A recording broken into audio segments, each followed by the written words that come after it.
بسم الله الرحمن الرحيم. باب ما جاء في الأكل في آنية الكفار.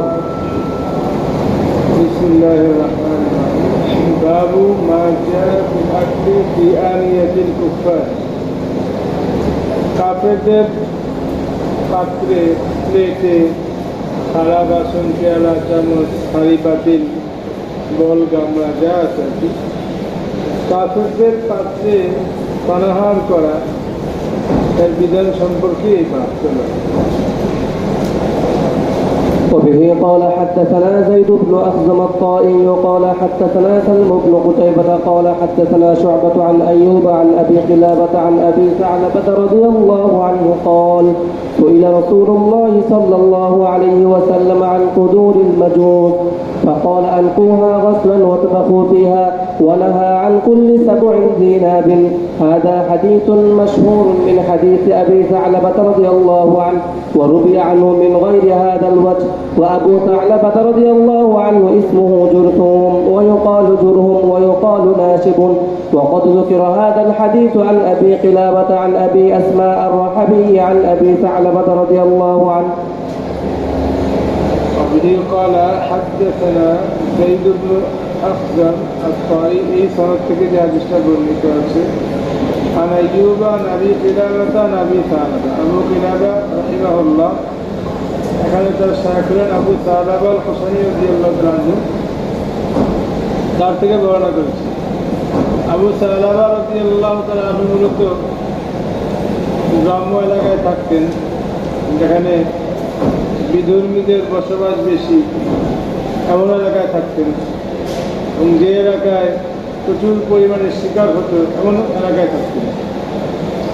তো আবু সালাবা রাদিয়াল্লাহু তাআলা থেকে বর্ণিত সুইলা রাসূলুল্লাহ সাল্লাল্লাহু আলাইহি ওয়াসাল্লাম আন কুদুরিল মাজুস, যেহেতু উনি বিধর্মীদের সাথে থাকতেন, একই সমাজে বসবাস করতেন, তাই ওনারা এই পরিস্থিতির সম্মুখীন বেশি হয়েছেন। হ্যাঁ, আমার হুজুররা শুনে কেমনি এটা দিয়ে শুনে তাই দেখে লাভ কি তৈরি।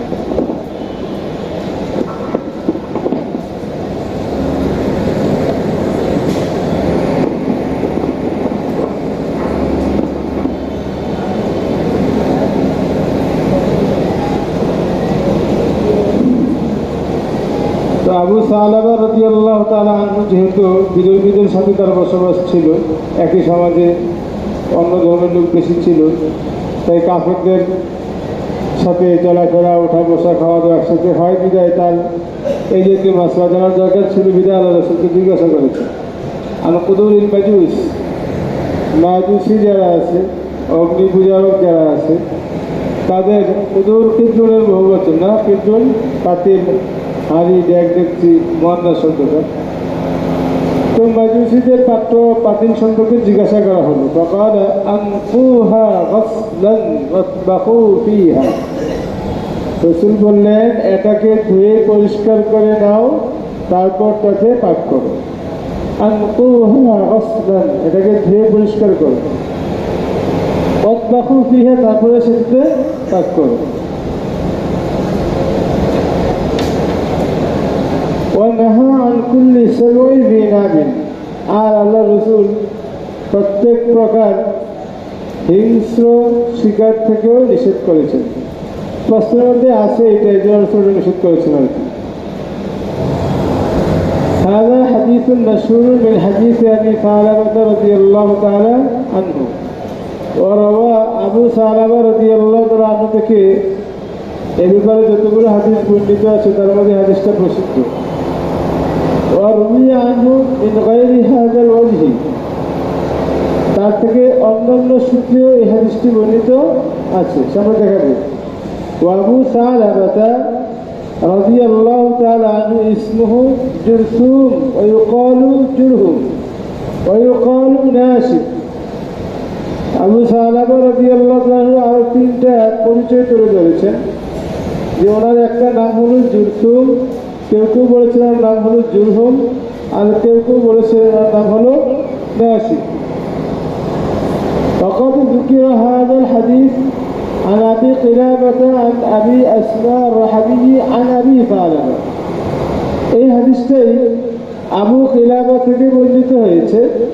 ওক্ষেত্রে আবু কিলাবা এবং আবু সালাবা রাদিয়াল্লাহু তাআলা আনহু দুইজনের মাঝে আবু আসমা আর রাহাবি নামে আরেকজন রাবি আছে। মূলত আবু কিলাবা রাহিমাহুল্লাহ আবু সালাবা রাদিয়াল্লাহু তাআলা কোনো হাদিস শুনেন নাই, ওনাকে পান নাই উনি। তার বাড়ির প্রথম সনদটা সনদে মুনকাতিয়া, আর পরে যে সনদটা উল্লেখ করা হয়েছে আবি কিলাবা আবি আসমা রাহাবি আর আবি সালাবা, এই হাদিসটা এই সনদটা সনদে মুত্তাসিল। ঠিক আছে, চলো।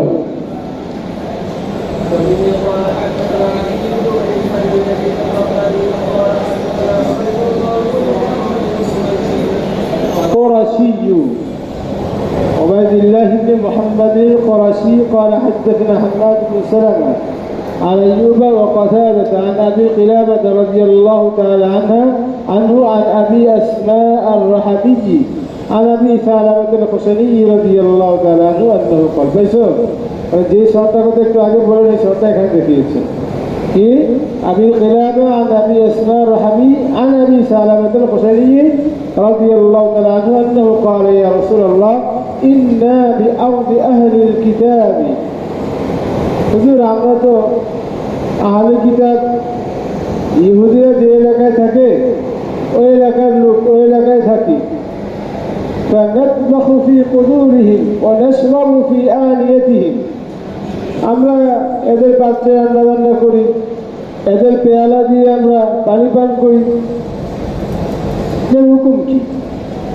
فقال رسول الله صلى الله عليه وسلم إن لم تجدوا غيرها فارحدوها بالماء فاغسلوها بالماء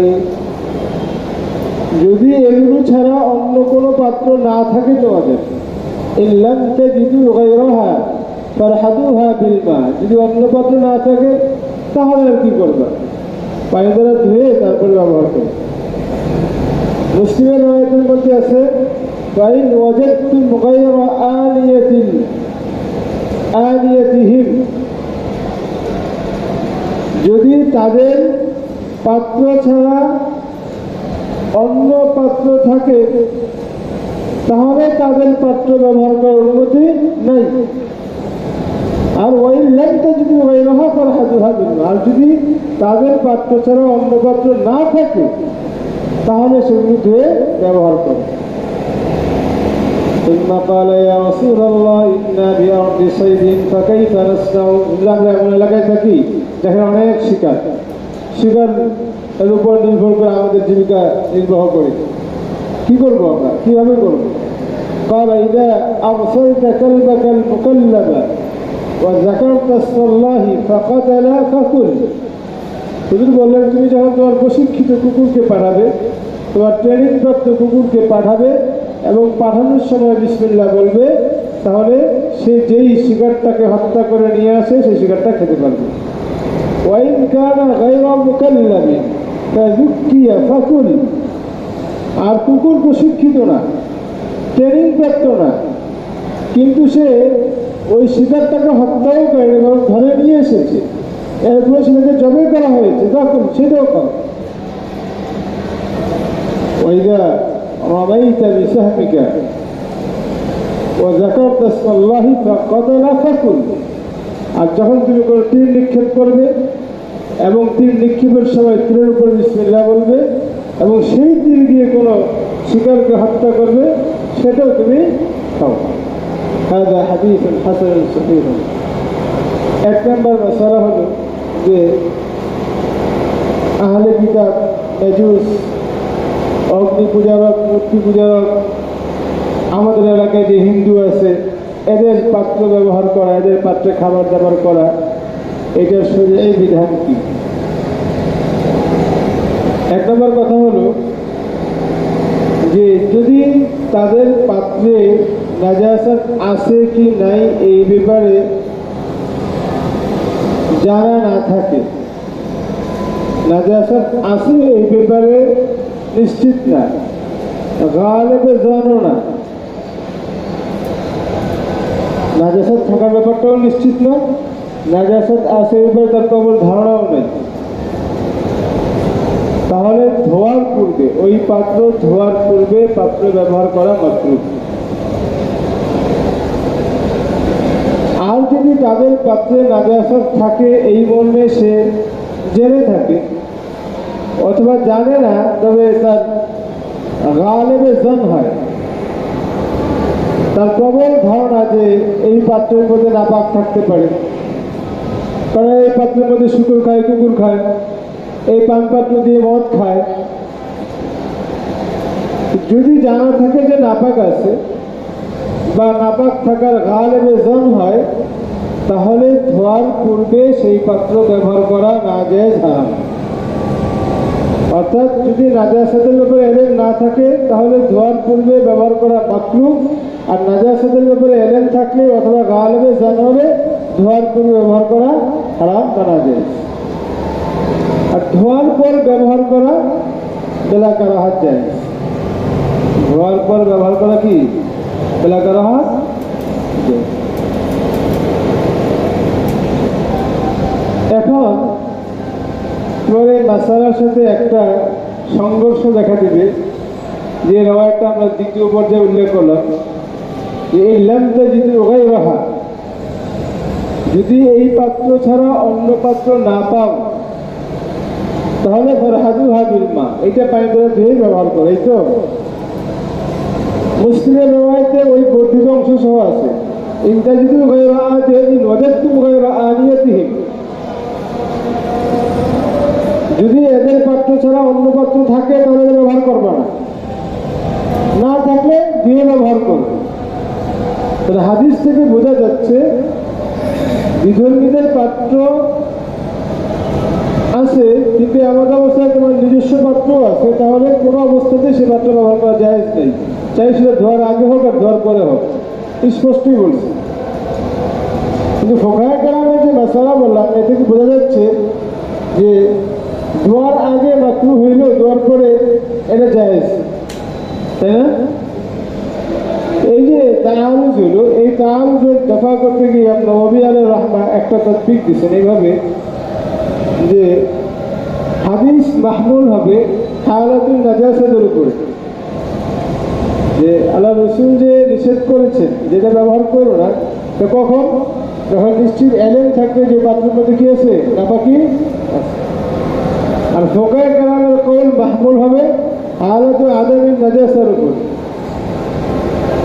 যে অবস্থায় নাপাকি নাই বলে জানা থাকবে ওই অবস্থার উপর। কিন্তু এই তাত্ত্বিকটাও সহি না, কারণ হলো ফোকায়ে কেরাম তো স্পষ্ট বলছিলেন যে ধোয়ার পরে এটা হালাল, মানে যদি তোমার নিজের পাত্র থাকে তাও হালাল, না থাকলেও হালাল, আমভাবে বলছে। এটা হাদিস থেকে তো এটা বোঝা যায়, হাদিস থেকে বোঝা যায় যে তোমার পাত্র থাকলে ধোয়ার আগেও এটা বৈধ না, ধোয়ার পরেও বৈধ না। আমাদের ফোকায়ে কেরামের সিদ্ধান্ত থেকে বোঝা যায় যে তোমার পাত্র থাক না থাকে এটা বিষয় না, ধোয়ার আগে এটা মাকরুহ, আর ধোয়ার পরে এটা পাত্র ছাড়াই যায়। এইটার জবাব আল্লামা তকি ইসমাইল আলাইহির রাহমা তাফসীরের মধ্যে দিয়েছেন, সেটা হলো যে আসলে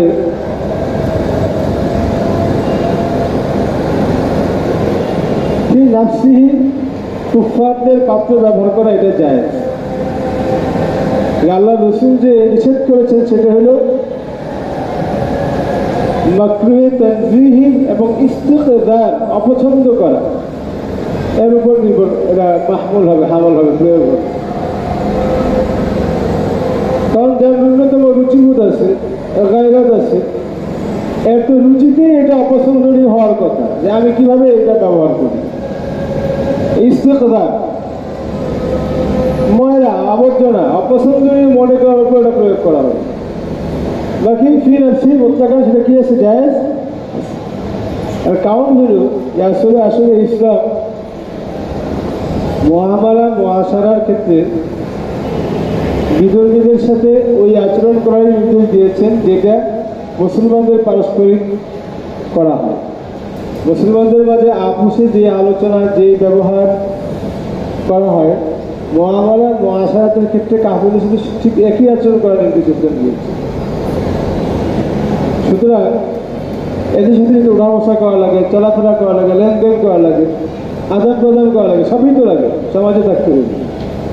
তুমি আর যদি চেষ্টা করি যে হিন্দুদের দোকান থেকে কিনবো না, এটা সব ক্ষেত্রে সম্ভব না। বা হয়তো বলো যে কিনবো না, তুমি যদি ব্যবসায়ী হও বললাম হিন্দুর কাছে বেচবো না, তখন তুমি হিন্দু দূষিত এলাকায় হও আর বললাম হিন্দুদের কাছে বেচবো না, তোমার ব্যবসা কোথায় যাবে? শরীয়ত বলে না এটা, শরীয়তের মানসাও এটা না। বরং এদের সাথে চলাফেরা করলে, মুআমালা মুআশারা করলে, ওঠা বসা করলে তোমার আচরণ, তোমার সততা, তোমার নিষ্ঠা দেখে হয়তো তারা ইসলামীতে আকৃষ্ট হবে। এই জন্য মুতলাকান এই মাসলা নাজায়েজ না, ঠিক আছে? তবে যেহেতু আল্লাহ রসুল নিষেধ করেছেন, তো হালাতুত তানজীহ এবং ইস্তেকজার উপর আমল করলেও এটার অন্যতম একটা রুচিগত বিষয় আছে। এই জন্য যথাসম্ভব এড়িয়ে চলা, কাফেরদের ঘরে না খাওয়া, তাদের পাঠ্যে কোনো কিছু না খাওয়া, যথাসম্ভব কাফেরদের দোকানের খাদ্য দ্রব্য না খাওয়া। এমনি কাপড়দের দোকানে সব পণ্য রেসিপিকেটেড পণ্য এগুলো তো ভিন্ন বিষয়, তারা বানায় না। যে জিনিসটা কাপড় নেই তাদের দোকানে বানায়, যেরকম মিষ্টি দোকানগুলো অধিকাংশ হিন্দুদের, এবং তারাই বানায়, সব পাত্রপাত্রী তাদেরই এখানে। যথাসম্ভব এগুলো কি করা, এড়িয়ে চলা মুস্তাহাব। চলো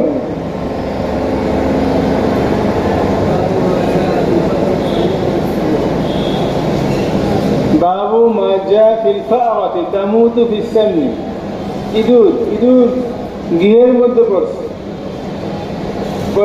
মরে গেছে, গৃহের মধ্যে পড়তে নড়াচড়া করতে পারে না, ঠিক আছে, ওখানে মরে গেছে। আমরা যে মশলা পড়ছি যে কোনো বস্তুর মধ্যে, পানির মধ্যে বা কোনো কিছুর মধ্যে কোনো প্রাণী পরে মারা গেলে সে পানি কি হয়ে যায়, নাপাক হয়ে যায়, বিলমাইটার মাধ্যমে নাপাক হয়ে যায়। ওই মৃত প্রাণী যেরকম নাপাক, তার মাধ্যমে যেটার মধ্যে ওয়াকে হয়েছে সেটা কি হয়ে যায়, নাপাক হয়ে যায়। এখন কথা হলো, ঘিয়ের মধ্যে যদি খুব ইঁদুর পরে মারা যায়, সেই ঘিয়ের হুকুম কি হবে? চলো করো।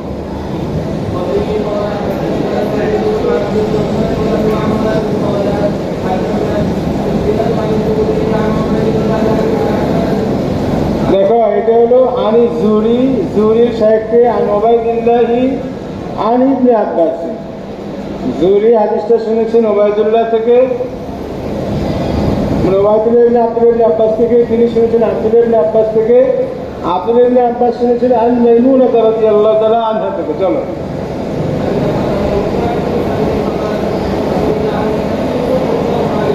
আন্না ফারাতান ওয়াকাত ফি সামনিন ফামাতাত। একটা ইঁদুর গৃহের মধ্যে পড়ে মারা গেল। فسئل عنها النبي صلى الله عليه وسلم فقال, রাসূলুল্লাহ সাল্লাল্লাহু আলাইহি ওয়াসাল্লামকে এভাবে জিজ্ঞাসা করা হলে তিনি বললেন, আলকুহা ওয়া মা হাওলাহা ফাকুলুহু। মৃত ইঁদুরটাকে ফেলে দাও, ইঁদুরের চারপাশে যে ঘিগুলো ছিল সেগুলোও ফেলে দাও, এরপরে বাকিটা খেয়ে ফেলো। বুঝেছে? চলো,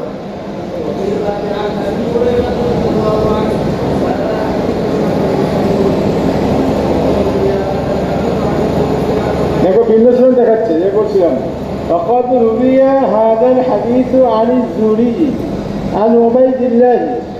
এখানে জুরি তার শেখ ওবায়দুল্লাহ আন ইবনে আব্বাস আন্না নবী সাল্লাল্লাহু আলাইহি ওয়াসাল্লাম সুইলা। কাকে হযরত করছে? মাইমুনা রাদিয়াল্লাহু আনহা হযরত করে দিয়েছে। তাদের মধ্যে মাইমুনা রাদিয়াল্লাহু নেই। عن ابن عباس أن النبي صلى الله عليه وسلم سئل ولم يذكروا فيه عن ميمونة। এই সনদের মধ্যে তারা মাইমুনা রাদিয়াল্লাহু তাআলার নাম উল্লেখ করেননি। وحديث ابن عباس عن ميمونة أصح। এখন এই দুই সনদের মধ্যে কোনটা অধিক শুদ্ধ? যেটাতে আব্দুল্লাহ ইবনে আব্বাস রাদিয়াল্লাহু আনহুর পরে মাইমুনা রাদিয়াল্লাহু তাআলা আছেন, এটা নাকি যেই সনদের মধ্যে মাইমুনা রাদিয়াল্লাহু তাআলা নেই সেটা? বলে হাদিস আব্দুল্লাহ ইবনে আব্বাস আন মাইমুনা আসাহ। যেই সনদের মধ্যে আব্দুল্লাহ ইবনে আব্বাসের পরে মাইমুনা রাদিয়াল্লাহু আনহা আছেন সেটা কি অধিক বিশুদ্ধ। وروى معمر عن الزهري عن سعيد بن المسيب عن أبي هريرة عن النبي صلى الله عليه وسلم একই রকম হাদিস মামার জুহরি থেকে বর্ণনা করেছেন। এই সুনানে আবার জুহরির উসরে আবু সাঈদ ইবনে মুসাইয়্যিব রাহিমাহুল্লাহ, তার উসরে আবি হুরায়রা রাদিয়াল্লাহু আনহু। এখানে সব পাল্টে গেছে না, সাহাবীও পাল্টেছে, সাহাবীর পরে সাহাবীও পাল্টেছে। ওখানে ছিল আব্দুল্লাহ ইবনে আব্বাসের শাগির্দ উবাইদুল্লাহ, এখানে হলো আব্দুল্লাহ ইবনে আব্বাসের পরিবর্তে কে আবু হুরায়রা শাগির্দ সাঈদ ইবনে মুসাইয়্যিব عن النبي صلى الله عليه وسلم في هذا كله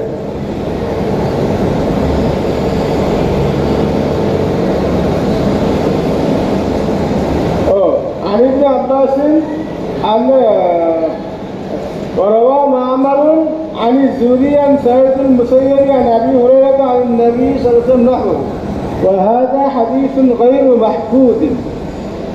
মুসান্নিফ বলেন এই হাদিসটা বিশুদ্ধ না, এই হাদিসটা গলত, এই হাদিসটা কি মাহফুজ মানে সংরক্ষিত না, এটা বিশুদ্ধ না, এটার মধ্যে ভুল আছে, গলত আছে। কি সামনে দেখাবো তো মুসান্নিফ যে হাদিসটার ব্যাপারে গাইরে মাহফুজের ফাসলা দিয়ে দিলেন, এটা ভিত্তি কি? একটা হাদিসকে চাইলে গাইরে মাহফুজ বলে দিবেন, এটা এত সহজ? قال سمعت محمد بن اسماعيل يقول আমি আমার শেখ মুহাম্মদ ইবনে ইসমাঈল বুখারী আলাইহি রাহমাকে বলতে শুনেছি হাদিস মা'মার আন যুরি আন সাঈদ ইবনে মুসাইয়্যিব আন আবি হুরায়রা আন নবী সাল্লাল্লাহু আলাইহি ওয়াসাল্লাম ফি হাযা খাতাউন। এসে বড় হুজুর হালা দিয়ে গালালা যে আমি আমার শেখ মুহাম্মদ ইবনে ইসমাঈল বুখারীকে বলতে শুনেছি যে মা'মার যুরির সাথে সাঈদ ইবনে মুসাইয়্যিব থেকে আবু হুরায়রা সূত্রে হাদিসটা বর্ণনা করেছেন, এই হাদিসটা কি ভুল? এটা কি রে ভুল? والصحيح حديث الزهري عن عبيد الله عن ابن عباس عن ميمونة رضي الله تعالى عنها। সহিহ ওই হাদিসটা যেটা জুহরি উবাইদুল্লাহ থেকে, উবাইদুল্লাহ আব্দুল্লাহ ইবনে আব্বাস থেকে, এবং তিনি মাইমুনা রাদিয়াল্লাহু তাআলা থেকে করেছেন বর্ণনা। বুঝছো? হ্যাঁ, দেখো এই হাদিসের মধ্যে যে মাসলাটা বলা হয়েছে যে আলকুহা ওয়া মা হাওলাহা ফাকুলুহু, এটাও ফেলে দাও, এটার চারপাশের ঘি যেটার সাথে লেগেছে সেটাও ফেলে দাও, তারপরে বাকি ঘি খাও। এটা হলো ইসলামুল জামিদ এর ব্যাপারে। এরকম কার ব্যাপারে? বসা বসা জমাট বাঁধাতে ঘি, শীতকালে জমাট বেঁধে থাকে, পিঠে রাখলে জমাট বেঁধে থাকে, এই জমাট বাঁধা ঘি যতটুকুর মধ্যে লাগে এতটুকুই না পাক, বাকির জায়গায় আর যায় না, এই জন্য এতটুকু ফলে বাকিটা খাওয়া যায়। তো ঘি যদি পাতলা হয়, গলিত হয়, তরল হয়, তেল ঘি গলে পুরো ঘি হয়ে যায়, পুরো তেল হয়ে যায়, রোদ দিবা 10 মিনিট তেল হয়ে যাবে। এটা কি তেল না ঘি বোঝার কোনো উপায় নেই, একদম তেল। ঘি যখন বানানো হয় তাহলে তেলই থাকে।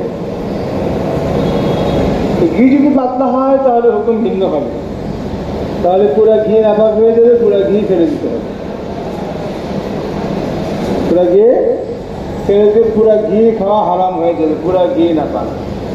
বাকি কথা হলো সর্বসম্মতি করুন, বাকি কথা হলো যদি এই ঘিটাকে বিক্রয় করা যাবে কিনা। আকবর ওলামে কেরাম করছেন এই ঘি বিক্রি করাও যাবে না, তবে আবু হানিফা রাখা বলছেন বিক্রি করা যাবে।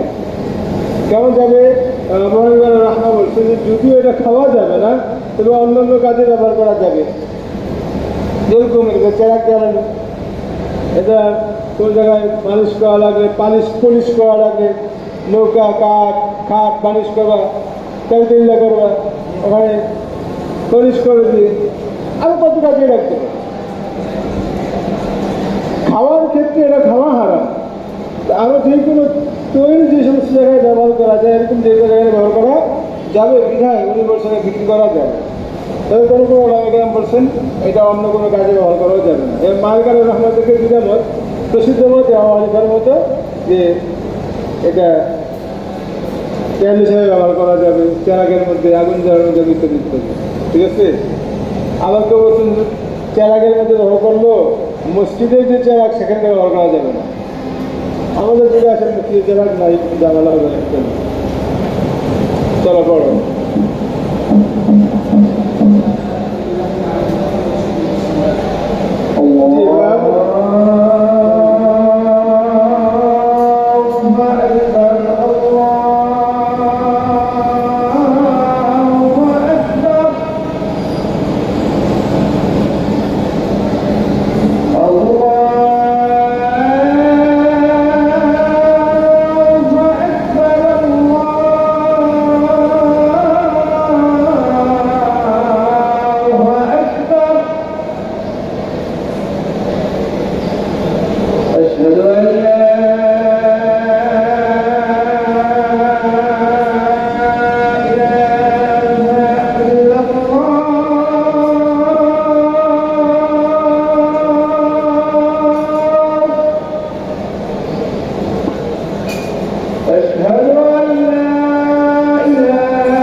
বাম হাতে পানাহার করতে নিষেধাজ্ঞার ব্যাপারে যে হাদিস এসেছে। চলো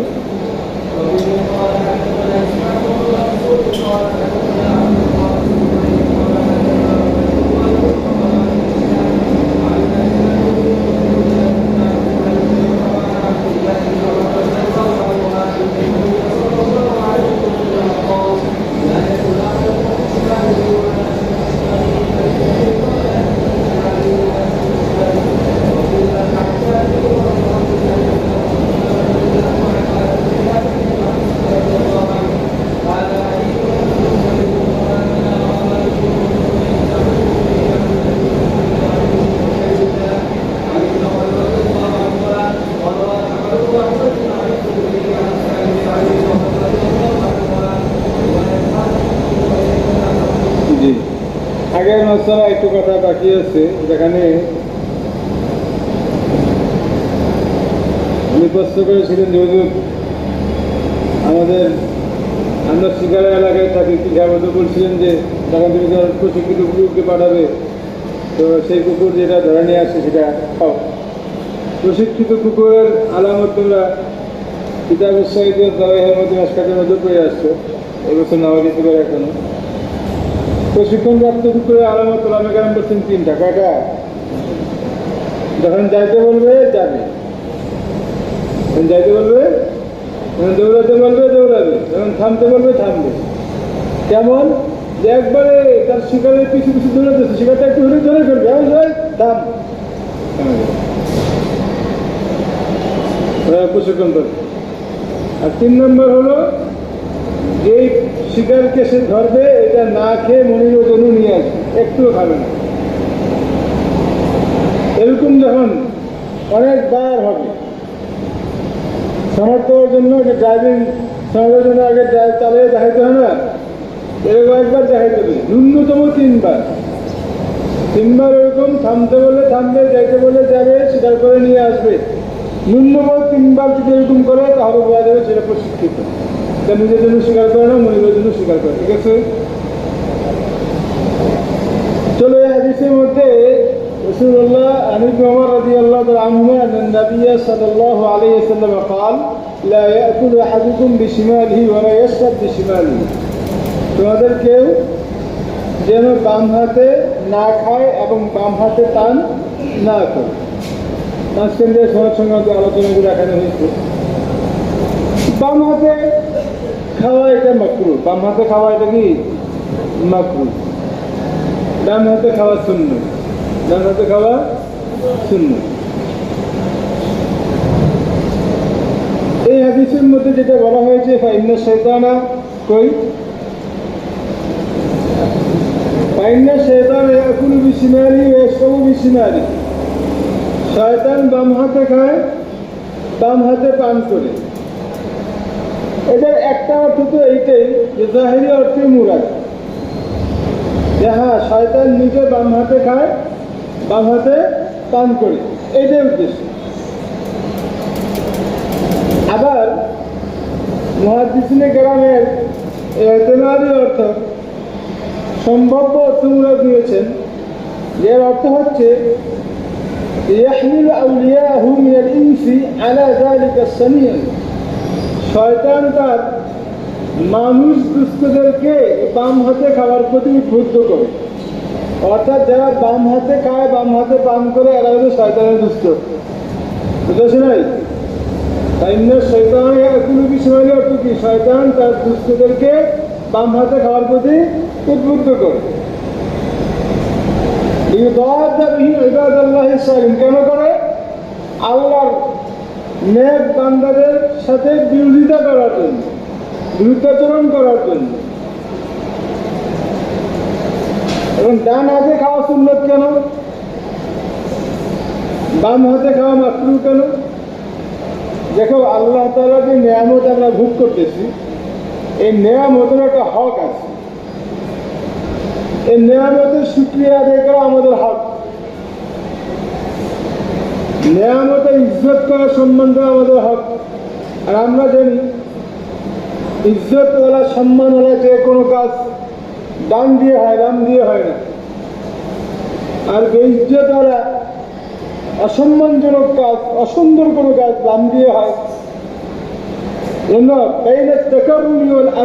এর ফরকের জন্য, ময়লা এবং সম্মানের মাঝে পার্থক্য করার জন্য, যেহেতু বাম হাত দ্বারা ময়লা পরিষ্কার করা হয়, যদি ওইটা করে খাও তাহলে ময়লা এবং কারণ তো এক হয়ে গেল। তো সম্মানের নিয়ামত ভোগ করে ডান হাত দিয়ে, আর ময়লা পরিষ্কার করে বাম হাত দিয়ে, এটা হলো নিয়ামতের হক। কিন্তু ডান হাত দ্বারা খাওয়া মুস্তাহাব, আর বাম হাত দ্বারা খাওয়া কি ওই যে আসছে। অন্যান্য হাদিস দ্বারাও এই বিষয়টা প্রমাণিত হয়। মুতলাকভাবে হাদিস দ্বারা এইটা বলা যায় ডান হাত দ্বারা খাওয়া মনে ওয়াজিব। এখানে ফালিয়াগুলো আছে না, বা নিষেধাজ্ঞা আছে, এখানে নিষেধাজ্ঞা আছে, আমল থেকেও আছে না হাদিস। এটা আকালা আহাদুকুম ফালিয়াকুল বিয়ামিনিহি ওয়া লিয়াশরাব বিশিমালিহি। ওরা কেউ যখন খায়, ডান হাতে খায়, ডান হাতে পান করে। আমলের সিগারি রুজুক বাহ্যিকভাবে তো মনে হয় যে ডান হাতে খাওয়া ওয়াজিব, আসলে ডান হাতে খাওয়া ওয়াজিব নেই, আমার ইস্তেহবাব, আমার তীরের ইস্তেহবাব। আর হাদিসের মধ্যে তোমরা পড়বা, তোমার তো মুসলিমের হাদিসে যা আছে যে এক লোক আল্লাহ রসুলের সামনে বসে বাম হাতে খাচ্ছিল। আল্লাহ রসুল বলছে ডান হাতে খাও। তাই লোকগুলো যে আমি ডান হাতে খাইতে পারি না, আর ডান হাত সমস্যা। আসলে তার ডান হাত সুস্থ ছিল, দেখাত পুরান বাম হাতে খাইতো।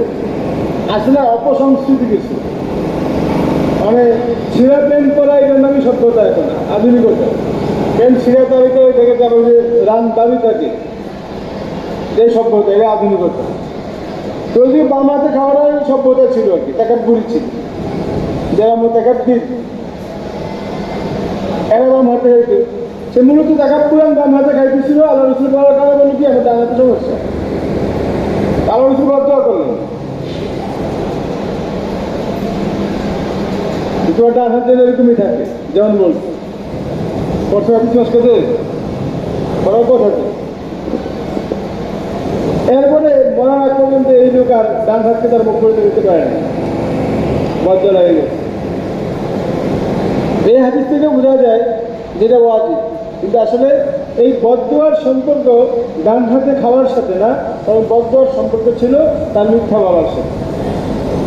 ডান হাতে বাম হাতে খাইছে বদদোয়া ছিল সেটা মন না, বাম হাতে খাইছে আল্লাহ রসুল ডান হাতে খাইতে বলছে, যেমন সে মিথ্যা কথা বলছে যে ডান হাতে সমস্যা, এই জন্য বদদোয়াটা বলছে। ঠিক আছে।